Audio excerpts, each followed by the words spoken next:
बिस्मिल्लाहिर्रहमानिर्रहीम। आज का उन्वान है हुर्फ मीम।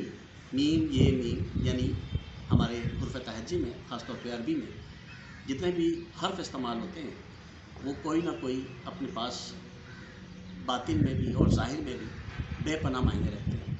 जैसे कि मैंने पुराने गुज़िश्ता लेक्चर्स में बताया है, आज मैं मीम का फ़लसफ़ा आपको बता रहा हूँ।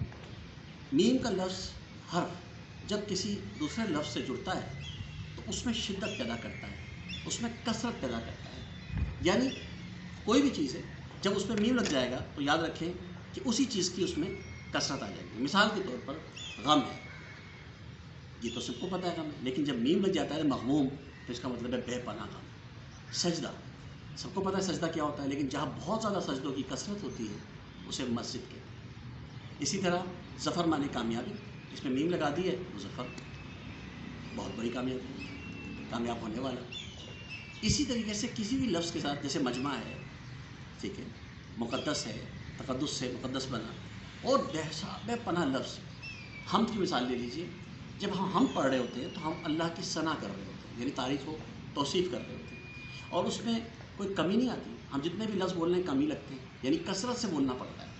लेकिन उसी अहमद के लिए अगर अलिफ़ लगा दे शुरू में, जैसे कि पिछले गुज़िश्ता में बताया था मैंने कि बहुत बड़ी हम, यानी अलिफ़ लगाने से उस सिफ़त में इजाफ़ा हो जाता है बड़ी का। तो सबसे बड़ी हम अल्लाह ने नाम रखा अपने नबी का अहमद।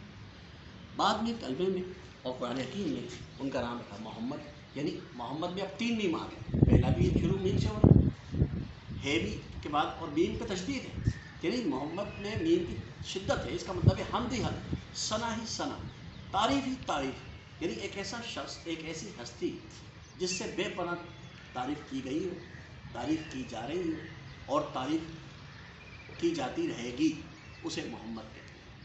अल्लाह ने इसी जगह पे कुरान हकीम में मीम का फ़लसफ़ा जगह जगह बयान किया। आप थोड़ी सी तवज्जो और गौर व फ़िक्र से अल्फाजों को जोड़ेंगे और चेक करेंगे तो आपको मेरी बात की सच्चाई नज़र आएगी। दूसरा, आप ध्यान में रखिए कि इक़बाल अज़ीम का बड़ा प्यारा सा मिसरा है, कोई लफ्ज़ों में कैसे बता दे उनके रुतबे की हद है तो क्या है। कोई लफ्ज़ों में कैसे बता दे उनके रुतबे की हद है तो क्या है। हमने अपने बड़ों से सुना है, अल्लाह ही सिर्फ उनसे बड़ा है। इस जुमले पर मैं ख़त्म कर रहा हूँ, लेकिन इसका एक हिस्सा मैं आपको दोबारा बयान करूँगा, जिसमें मैं बताऊँगा कि हुब माने चाहत, चाहत, उल्फत, उनसियत। इस हुब के आगे भी मीम लगा दें तो ये मोहब्बत बन जाता है, और इसका मतलब ये होता है कि जिसमें चाहत की शिद्दत पाई जाती है, बेपनाह। तो मोहब्बत, मवद्दत और ऐसे ही बहुत सारे अल्फाज मैं दूसरी दफ़ा आपसे आऊँगा तो उसके अंदर आपको मिसालें देकर बताऊँगा कि मीम का फ़लसफ़ा इतना इम्पोर्टेंट क्यों है। आखिरी बात, कुरान हकीम में मीम के फ़लसफ़े में का लफ्ज़ बहुत इस्तेमाल हुआ है। उम्मुल मोमिनीन, उम्मुल क़रा, उम्मुल ख़बाइस,